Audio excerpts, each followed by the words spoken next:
आणि स्वागत करते तुमचं अजून एका नवीन व्हिडिओमध्ये। सकाळी रांगोळी काढायला बाहेर गेले होते त्यावेळेस मस्त असा सूर्योदय झाला होता। तोच मी लगेच शूट करून घेतला। छोटीशीच रांगोळी काढली आणि पटकन घरात आले। त्यांच्यासाठी बनवला इथे बनाना मिल्कशेक। नंतर काही व्हिडिओ शूट केलाच नाही कारण उशीर झाला होता। मग डायरेक्ट संध्याकाळी दिवा वगैरे लावला देवासमोर आणि व्हिडिओला सुरुवात केली। आज थोडेफार काही जे पार्सल आले होते, मी काही ऑनलाईन वस्तू मागवलेल्या होत्या, तेच मी तुम्हाला व्हिडिओमध्ये दाखवते। नाही, आता मी तुमच्यासोबतच पार्सल मी ओपन करते।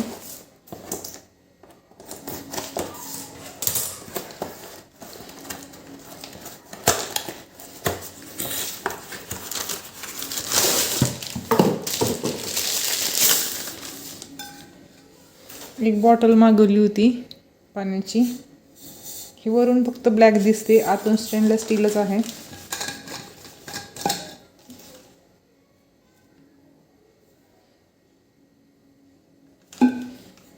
हे बघा,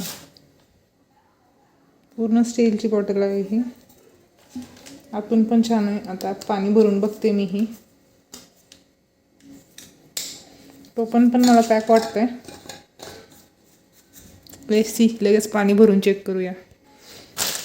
पाणी भरण्यासाठी आधी काढावं लागेल ही एक।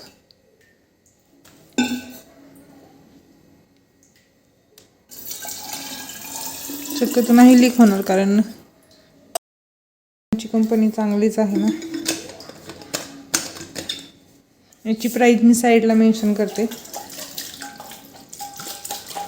भरताना थोडंसं बाटलीवर सांडवतेच पाणी आधी मी हाताने पुसून घेते, म्हणजे बाकीचं पडलं तर मला लगेच दिसेल।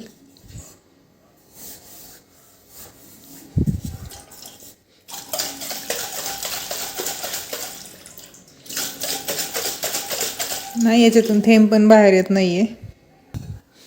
पाणी भरून चेक केलं, छान आहे क्वालिटी। चला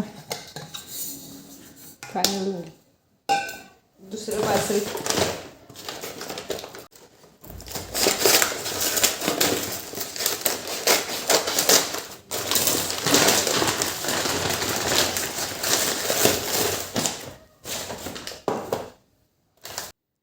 इथं मी एक पोटॅटो मॅशर मागवलेलं, जेणेकरून मला आता परतच्या वेळेस मला ते हाताने किंवा मग ते काटे चमच्याने मी करत होते इतक्या दिवस, ते आता नाही करायला लागणार। घ्यायचंच होतं कधीतरी, मग खूप दिवस सर्च केल्यानंतर मी हे फायनल केलं।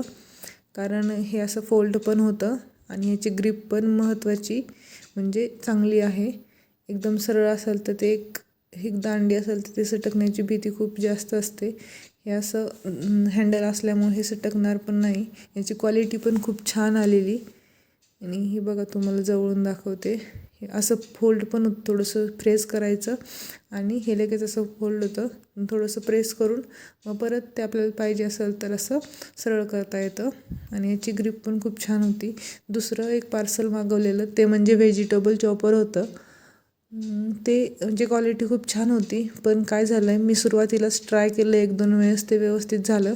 नंतर म्हटलं कांदा वगैरे कट करून बघूया। फक्त कांदा टाकून पाहिला आणि एक सुरुवातीला फक्त फिरवायला गेले तर ते आधीच दोरी अटकलेली होती त्यामध्ये आणि ती परत काय सरळ झालीच नाही।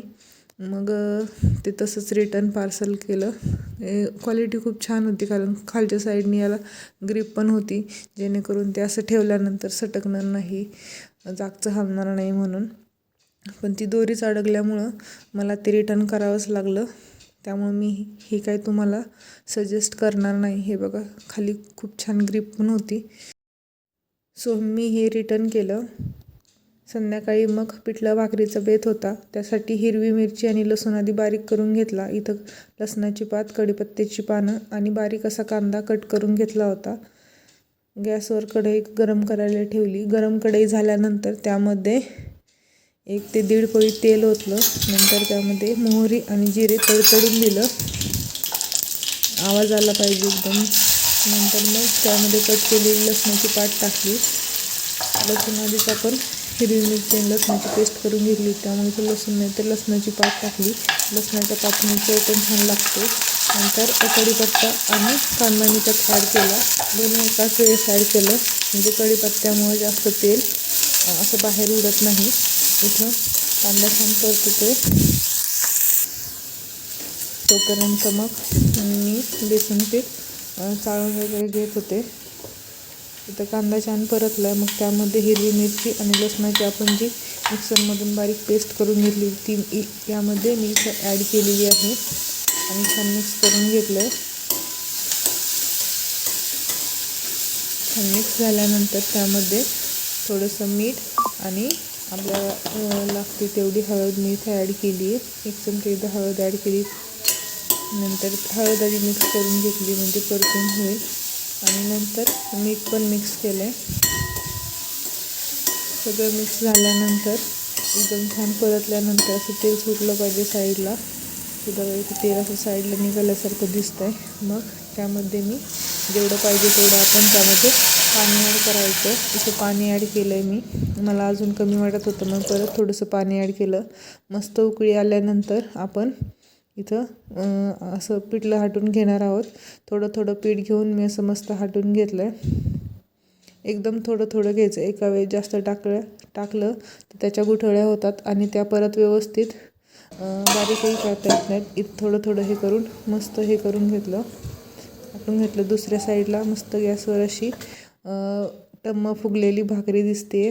बघा मी तुम्हाला दाखवते मी कशी करते. एक तर झाली होती पण दुसऱ्या भाकरीचं मी इथं शूट घेतलं आहे.